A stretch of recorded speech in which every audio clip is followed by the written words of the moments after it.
Leer transforma, enriquece, educa, pero sobre todo, da libertad. 43 Feria Internacional del Libro del Palacio de Minería, un clásico de la Ciudad de México, en formato virtual.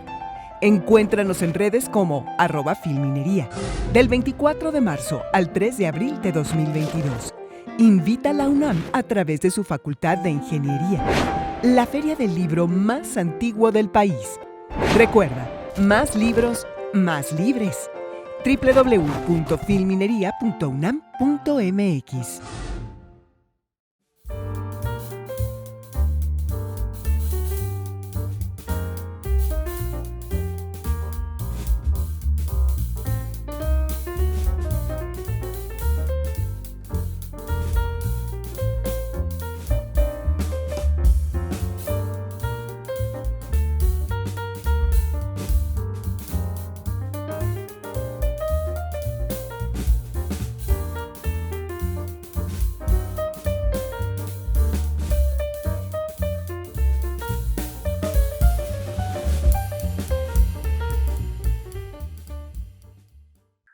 Hola, ¿qué tal? Bienvenidos a una emisión más, la 43ª de la Feria Internacional del Libro del Palacio de Minería.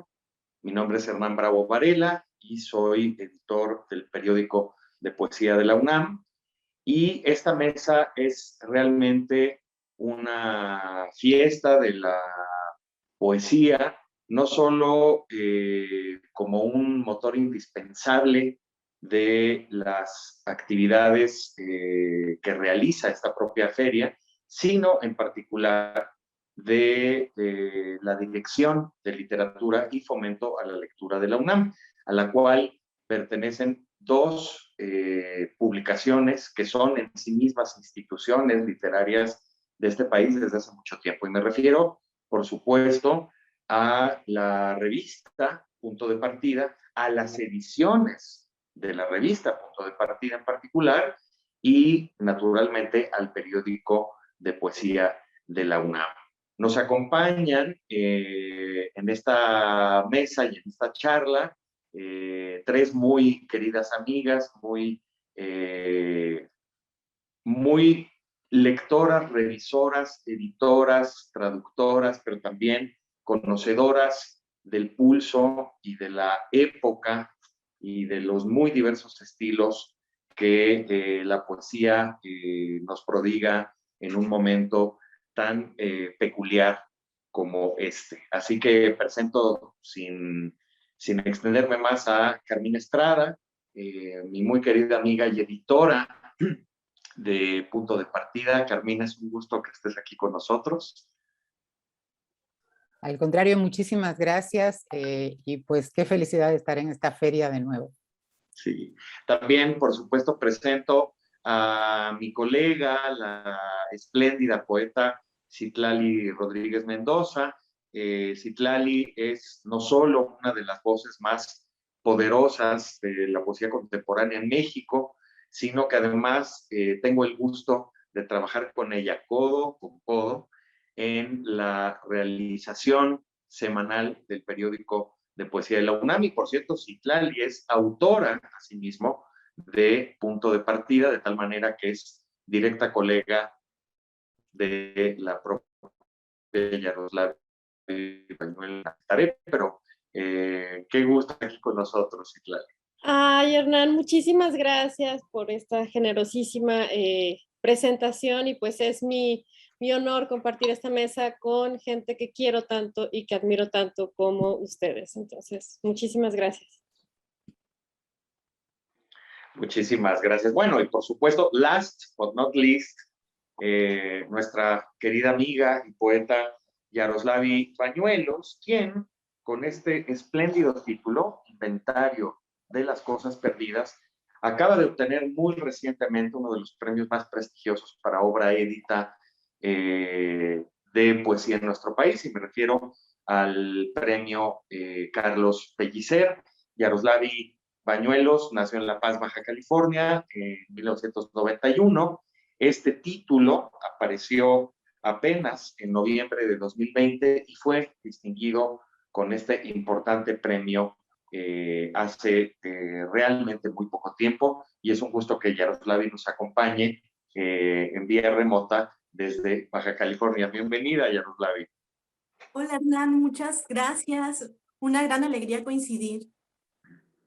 Bueno, me gustaría antes que nada preguntarle tanto a Carmina como a Citlali, cómo se trabaja en la edición de poesía, bajo qué criterios, bajo qué aperturas, bajo qué rigores, y cómo ha sido, en el caso de ambas, la importancia fundamental del género de la poesía en un momento en el que, como bien sabemos, tal cual reza nuestra dirección, también tratamos de fomentar y de promover la lectura entre muy diversas generaciones y entre muy diversos tipos de personas. ¿Cuál es el desafío y cuál es el placer de editar poesía en el caso de ambas, Carmina, Citlali?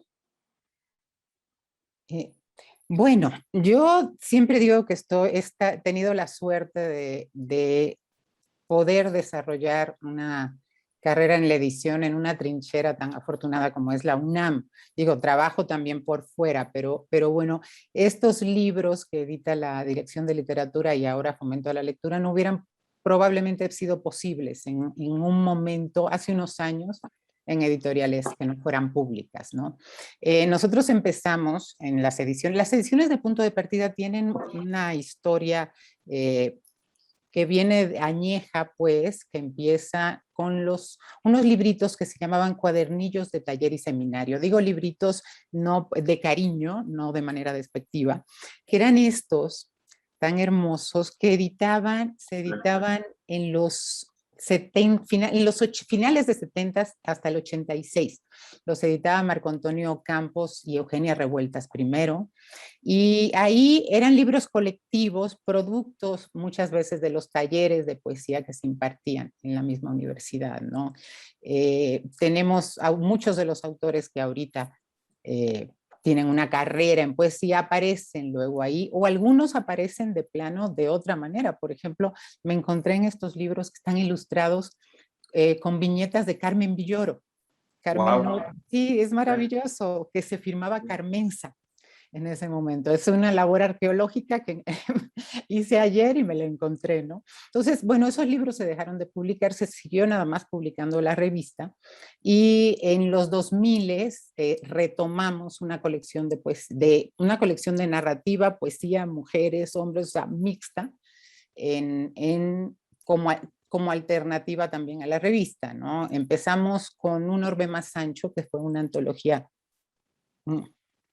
que armamos, como lo digo en la presentación de esa muestra, desde el punto de vista de una lectora. O sea, nosotros no tenemos ni hemos tenido nunca un afán canónico. Para eso ya hay muchas antologías, ¿no?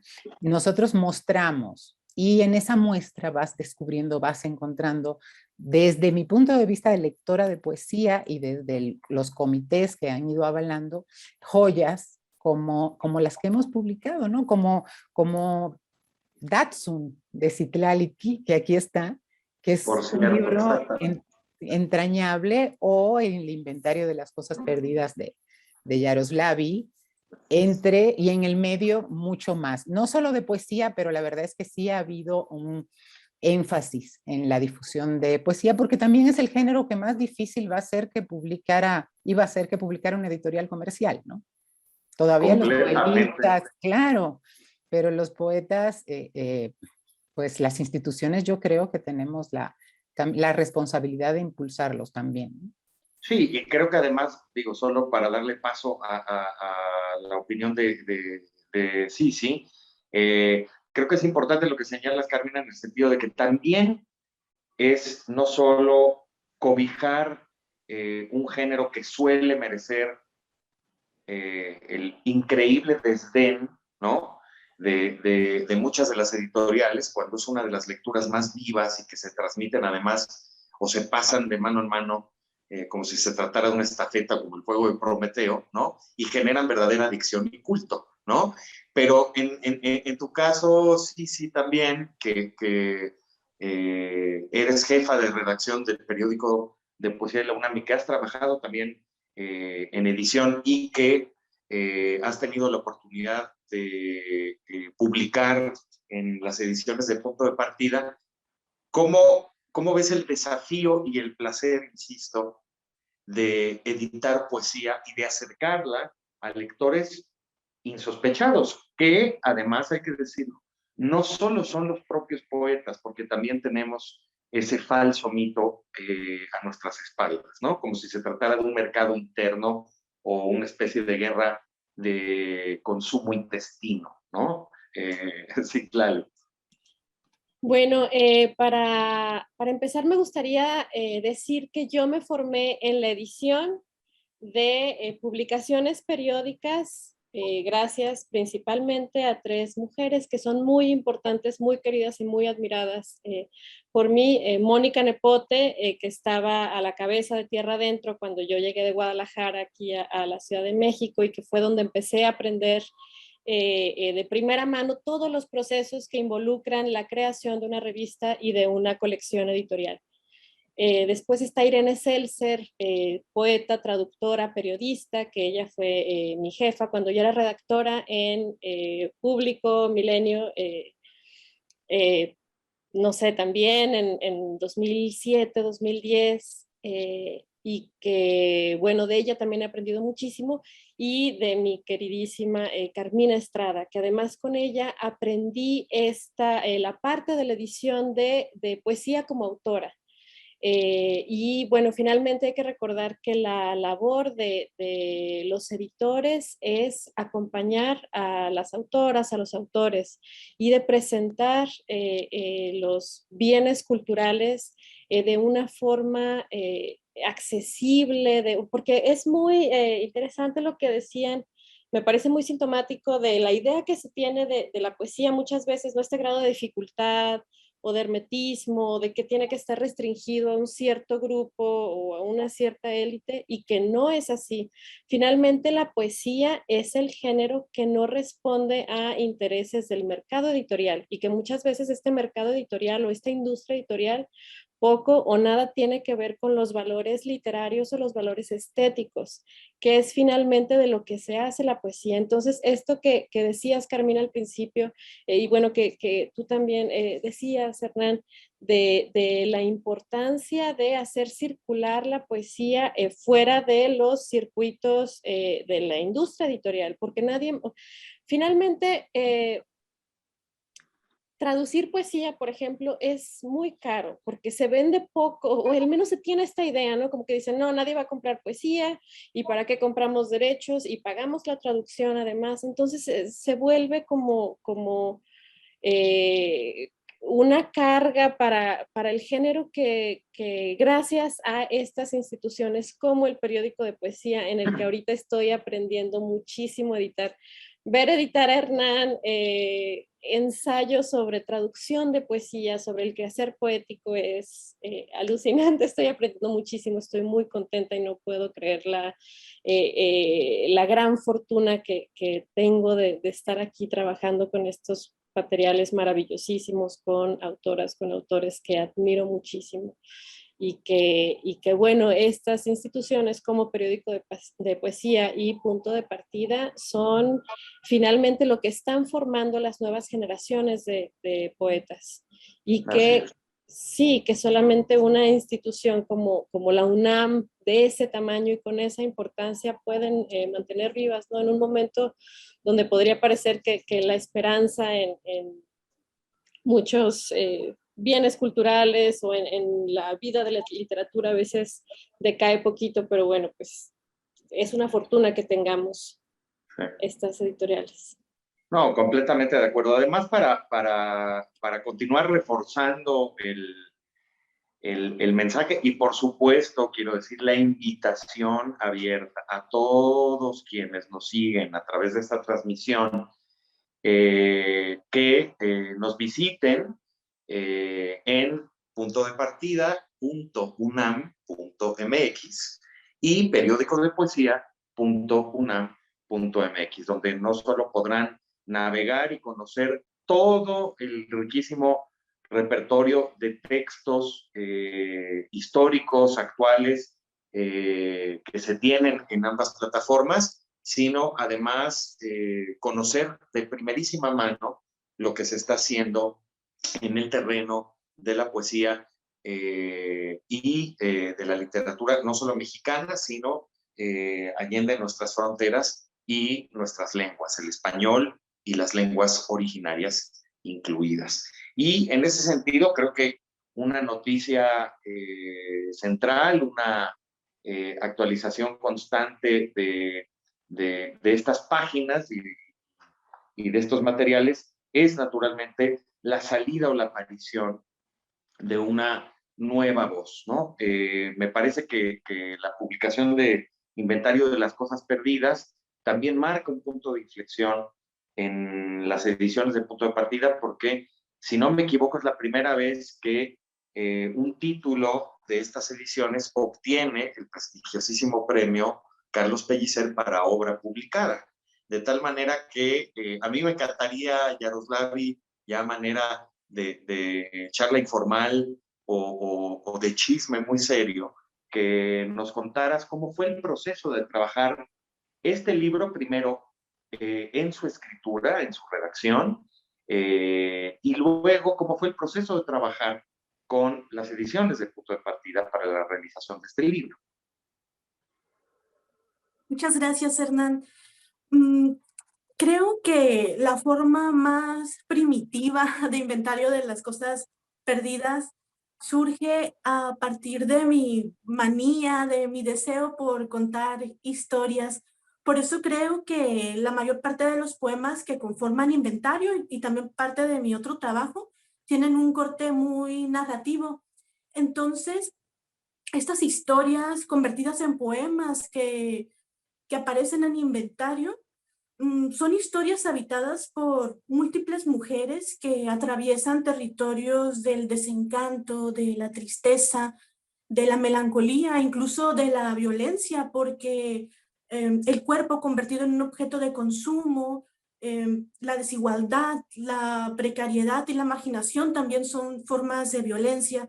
Y era lo que quería transmitir, pequeñas historias de atmósferas cotidianas en las que pues con las que nos topamos muchísimas mujeres a lo largo de la vida, y quería que Inventario de las Cosas Perdidas fuera eso, una especie de ventana en la que nos pudiéramos encontrar. Y este fue como la primera semilla, pero también un tema que fue determinante para la construcción del libro fue a través de la convocatoria de Vivir el Encierro de Punto en Línea. Y porque bueno, al inicio de la pandemia, cuando iniciábamos cuarentena, yo vi la convocatoria de Vivir el Encierro, entonces decidí mandar 2 poemas y en esos días yo pues me puse a escribir los poemas alusivos al tema del confinamiento, del encierro voluntario, y para mi fortuna salieron seleccionados en la revista. Y entonces fue a partir de allí que ya este manuscrito, aunque, o sea, ya tenía algunos poemas que existían, pero fue sobre todo en este periodo que se volvió algo más sólido, y fueron estos 2 poemas de la convocatoria los que significaron el empujón o la motivación principal para convertir esos textos ya en un libro formal y serio.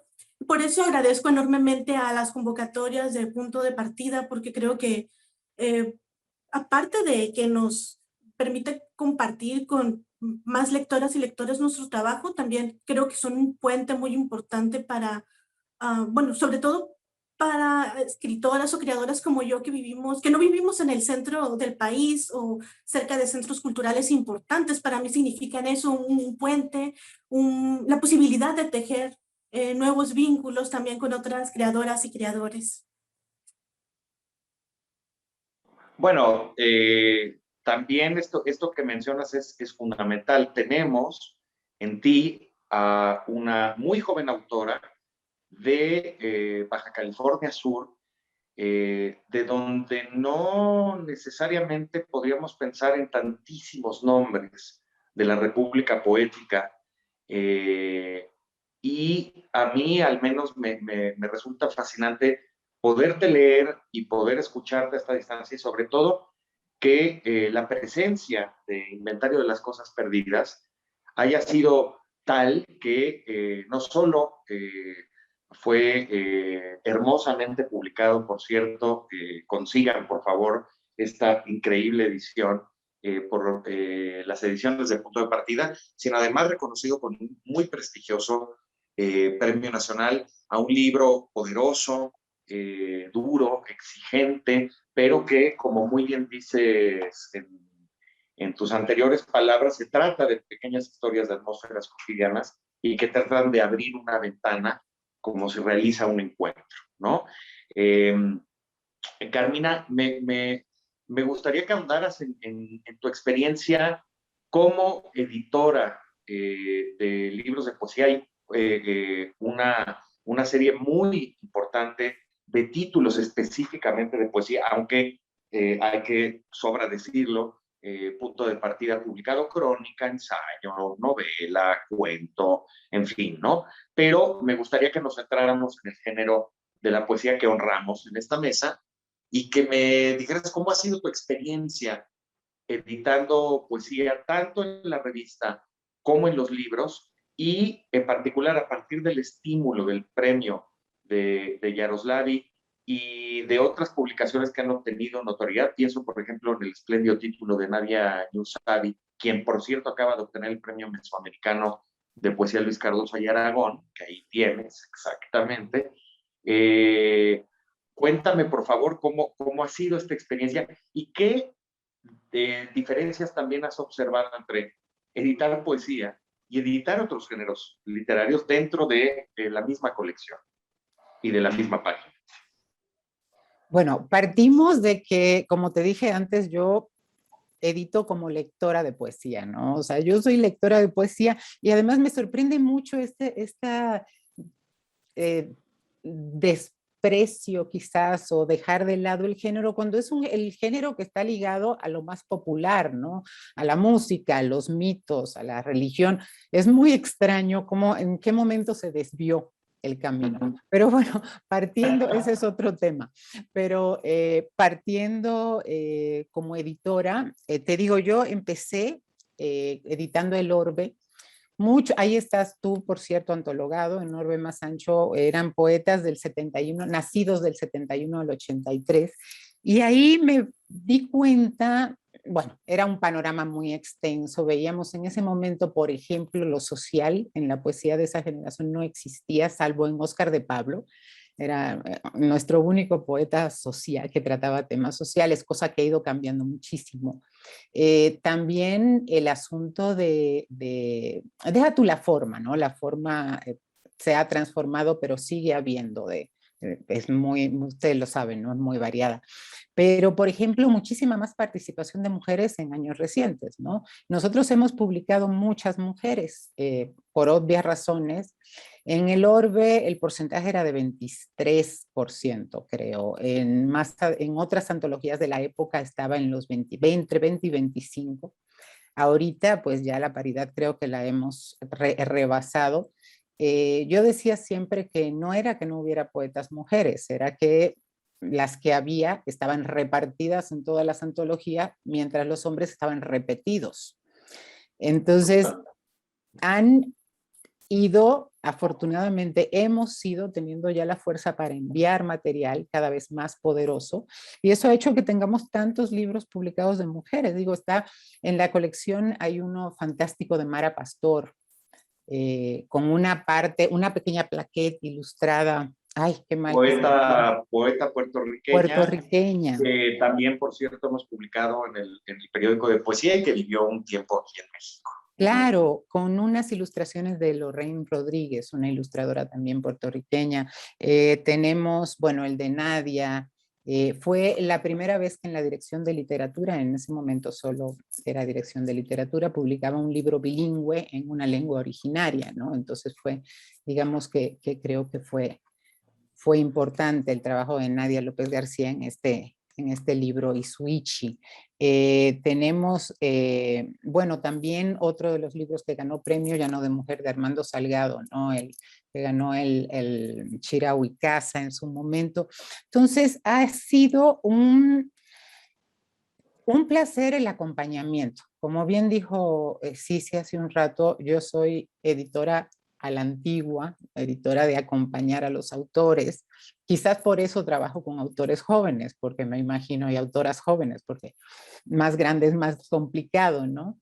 Pero por ejemplo, cuando llegó, a veces los libros, que es el caso de Cici, Datsun no estaba totalmente nacido cuando presentó la primera parte, fue un germen. Igual Inventario de las cosas perdidas.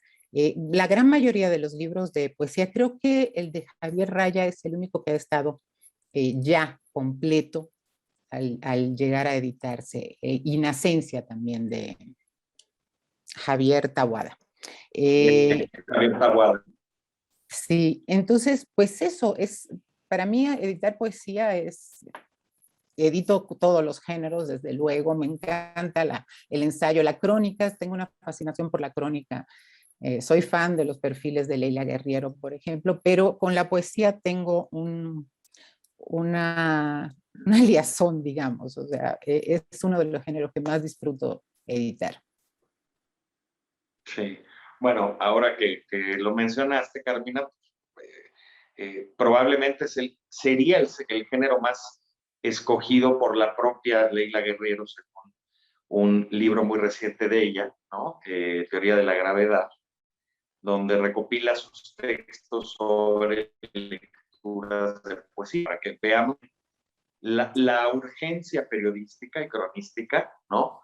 Tiene un pie también en la expresión poética, ¿no? Y cómo Claro. se pueden retroalimentar mutuamente. Y a ese respecto, pues me gustaría aquí repetir las palabras que también hemos puesto en la entrada o en la presentación del periódico de poesía, ¿no? Si Ezra Pound pensaba que toda la literatura y en particular la poesía siempre son noticia, bueno, me parece que tanto las ediciones de Punto de Partida como la página para esta revista, como el periódico de poesía, pues pretenden poner a 8 columnas precisamente todo este tipo de hallazgos y promoverla como una noticia literaria de primerísimo orden, pese o todavía por sobre la aparente prohibición y censura, que en realidad es un mero desinterés desinformado de las grandes transnacionales y los grandes complejos editoriales y los grandes círculos de lectores. Pero a ese respecto, mi querida Cici, ¿cómo fue, en tu caso, ya nos adelantaba Carmina, que el libro de Datsun también fue sufriendo algunas transformaciones hasta generar una obra como la que fue editada, que es un proceso que habla también de la intensidad con la que pueden dialogar y negociar también, desde el punto de vista de la creación y también de la lectura, un poeta y su editor, una poeta y su editora. ¿Cómo fue en tu caso, Ceci? Bueno, fui muy afortunada de poder trabajar con Carmina porque es un libro que, bueno, siento que en mi obra en general cambió muchísimo en los intereses o los tratamientos que yo le había dado a mi primer libro, Polvo Lugar, y con Carmina todo esto que tuve la fortuna de encontrar, de toda la curiosidad que finalmente tenía, ¿no? Porque también uno luego tiene esas ideas de, bueno, a lo mejor esto no es poesía o a lo mejor esto no es un poema. Y Carmina finalmente me dio todas las herramientas y las salidas, así como tú, finalmente la poesía, lo que decías, Carmina, es muy cercana a la música, es muy cercana al asombro, al juego. Entonces, esta seguridad y esta compañía que obtuve de Carmina es invaluable y siento que mi trabajo desde entonces, pues obviamente no ha sido el mismo, ¿no? Y obviamente pude encontrar nuevos caminos. Y sobre esto que decías, que comentaban ahorita de los otros géneros, estoy segura que leí en alguna parte de las obras completas de Mallarmé, pero ahora ya no he vuelto a encontrar la cita, pero que él decía que en realidad la prosa no existe, que todos los géneros tienen una cadencia, una melodía, o sea, que en realidad todos los géneros son poesía. Pero un día la voy a encontrar y la voy a recuperar. Pero bueno, es esto, ¿no? No sé por qué, como bien dice Hernán, muchas transnacionales o la industria busca polarizar los públicos o dejar de fuera la poesía cuando no, finalmente todos los géneros acompañan a la poesía de alguna forma. Las crónicas sobre poetas, sobre las traducciones, sobre pues toda la anecdótica de diferentes versiones, etcétera, etcétera. Todo eso acompaña a la poesía y creo que nunca está de más saber que en este género, en la poesía, tenemos una raíz bastante sólida de todo lo que es la literatura y el lenguaje finalmente, ¿no? Que es la materia prima con la que trabajamos. Totalmente. Bueno, eso también me recuerda, además de lo que mencionas de Mallarmé, esa frase que aparece en la introducción del libro de los venenos, es el libro rarísimo de Antonio Gamoneda, que es como una especie de venenario, pero también es un libro de pócimas, es un libro de secretos y conjuros, pero como él lo pone en esas primeras páginas, no hay, en efecto, novela o cuento o crónica o poema, hay literatura o poesía diversamente presentada. Así creo que lo dice el propio Gamoneda, ¿no? Y respecto a esta última definición, vuelvo a lo que mencionaba Yaroslavi sobre las historias en verso, ¿no? Las pequeñas historias en verso con atmósferas cotidianas, ¿no? ¿Tú te sientes también como Carmina y Citlali y Yaroslavi cerca de otros géneros? ¿Te interesó contar desde el principio estas historias o estas atmósferas narrativas desde el verso? ¿Y por qué utilizar el poema para hacer ese recuento y no la crónica o no el cuento, si es que cabe preguntarlo, ¿no? Es muy curioso porque, aunque siempre ando diciendo que la poesía, bueno, que amo a la poesía con toda mi vida, soy mucho más lectora de narrativa, bueno, yo lo siento así, que de poesía. O sea, siento que la narrativa me ha acompañado desde que era niña, que muchos libros de cuentos o novelas significaron para mí una especie de supervivencia, de hogar seguro, en donde me sentía tranquila de las garras de la ansiedad, de la tristeza, y que me disociaba un poco pues de la realidad, del mundo que me rodeaba. Y leyendo narrativa me siento en otro universo, pero con la poesía, aunque también me encanta leerla, me sucede que me llego a obsesionar con poemas específicos, por ejemplo, más que con libros, con poemas y a veces con autoras, y me engancho y a veces ando repitiendo como una especie de mantra esos poemas, por ejemplo, El gato en un piso vacío de Wisława Szymborska, o En esa casa mataban chanchos de José Watanabe. Son poemas que están en mi mente todo el tiempo y que me fascinan dentro de este imaginario pues, que he ido construyendo. Entonces, como lectora, me siento mucho más cercana a la narrativa, pero al momento de escribir, siento que fluyo más con la poesía. Estoy totalmente de acuerdo contigo. Creo que además sanea, ¿no? Un poco ciertas inercias que a veces hay en la propia escritura y en la lectura de poesía. Y leer narrativa, al menos para los poetas, nos instruye en otras modalidades, en otras posibilidades de escapar también a ciertas búsquedas y lugares comunes de la sublimidad, del perfume de las palabras, de la idea y la inmanencia de las cosas entre un largo y aburrido etcétera, ¿no? Pero respecto a esto que dices, creo que es inevitable lanzarle de nueva cuenta la papa caliente a Carmina y a Sisi, ¿no? Como lectoras y como editoras privilegiadas de poesía y también conocedoras de muchas otras tradiciones y de otros géneros, hacia dónde, y aquí estamos ya perfilándonos al triste final de esta conversación, hacia dónde creen que van disparando las balas de esa arma cargada de futuro, como la llamaba Gabriel Celaya, de la poesía. ¿Tiende en efecto hacia una disolución de los géneros? ¿La ven ustedes, que tienen contacto estrecho con estos jóvenes poetas, más abierta a la contaminación o la impureza de los géneros, de lo lírico? ¿Cómo lo podrían apreciar ustedes, Carmina? Pues yo creo que todo es siempre un círculo, Hernán.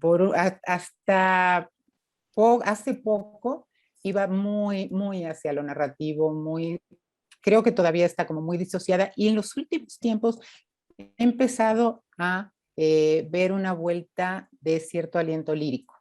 No sé qué les ha pasado a ustedes en el periódico de poesía. Bueno, el mismo libro de Yaroslavi hay algo de eso, ¿no?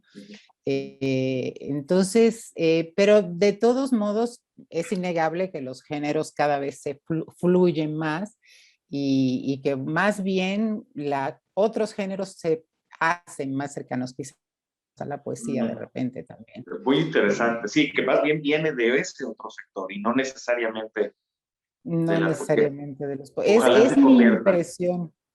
Ojalá. Es una Ojalá se convierta en impresión. una norma, ¿no?, de los otros géneros. Claro, y lleguemos a esto que dice Sisi, que dice Mallarmé. Eso sería genial, que la prosa no existe y todo sea poesía, todo esté imbricado, ¿no? Pero bueno, eso sería otro tema. Pero sí, por favor, encuentra esa cita. Sí, sí, voy a buscarla, ahora que ya abrieron las bibliotecas, voy a regresar en pos de esa cita. Vale.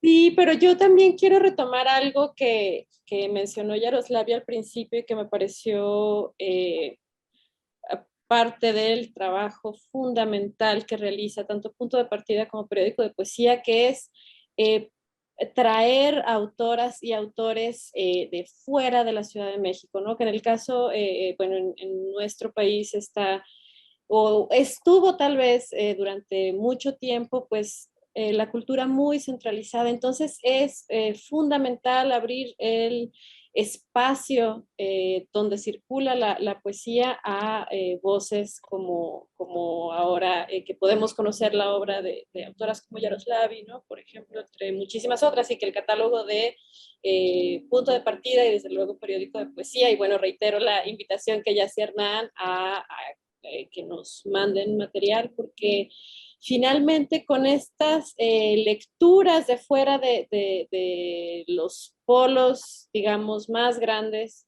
es de donde se enriquece todo el registro de nuestra tradición poética. Y bueno, ya las hibridaciones entre géneros, pues siento que solo pueden enriquecer en realidad el diálogo y pues, los catálogos y lo que leemos, y expandir nuestro mundo, ¿no? Desde una visión ya más de Wittgenstein, ¿no? Que solo es ir expandiendo nuestro lenguaje y por lo tanto nuestro mundo. Así es. Bueno, como botón de muestra también del libro tan mencionado en esta mesa de Yaroslavi Bañuelos, Inventario de las Cosas Perdidas, me encantaría, Yaroslavi, que pudieras despedir esta mesa con alguno de los poemas, con algún poema de este libro, para no solo invitar a quienes nos escuchan y nos ven en el portal de la Feria Internacional del Libro del Palacio de Minería, sino a todos los lectores que están esperando seguramente escucharte con mucho interés. Muchas gracias, Hernán. Encantada de compartir uno de los poemas. Les voy a leer el que creo que es mi favorito y se llama Retrato de la casa que no es. Madre, madre, vuelve a erigir la casa y bordemos la historia. Olga Orozco. Mi hermana mayor dice, todas las mujeres de mi familia están malditas. Ninguna de nosotras jamás ha bordado sobre su cabeza un techo de verdad. Ninguna ha firmado un papel que diga, esta casa es mía. Una casa sin cicatrices, donde fluye el agua tibia en el invierno y las mariposas amarillas persigan las lluvias de verano. Una casa con la alacena llena y la cocina olorosa a pan caliente y albahaca. Una casa con habitaciones propias, cortinas blancas, jardines donde cada primavera florezca el Edén de marzo, pasillos que exhalen un aroma a limones y sol. Una casa que guarde en su vientre un patio luminoso para que las hijas jueguen a inventar pájaros y buscar orugas entre la hierba. Una casa que no almacene rencores, que no tenga tantos secretos clavados en la pared. Una casa de ventanas grandes, que no esté poseída por el resentimiento. Mi madre nunca pudo comprar un pedazo de tierra con el sudor de su rostro, ni mi abuela, ni la madre de mi abuela, tampoco aquella prima lejana que trabaja en un call center, ni la tía que rentó toda su vida el cuarto más oscuro de un multifamiliar. Mi hermana asegura que en esta familia las mujeres estamos malditas. Todas lavamos a mano la miseria. Muchísimas gracias, Yaroslavi. Gracias. Bueno, y gracias a Carmina Estrada, a Citlali Rodríguez Mendoza, por estar en esta hermosa conversación. Como ustedes saben, los tiempos de esta feria en su 43ª edición son muy breves, así que nos despedimos. Muchas gracias, Carmina, gracias, Citlali, gracias, Yaroslavi. Gracias. Y síganos entonces, por favor, en puntodepartida.unam.mx y periódico de poesía.unam.mx. Gracias. Gracias a ustedes. Gracias.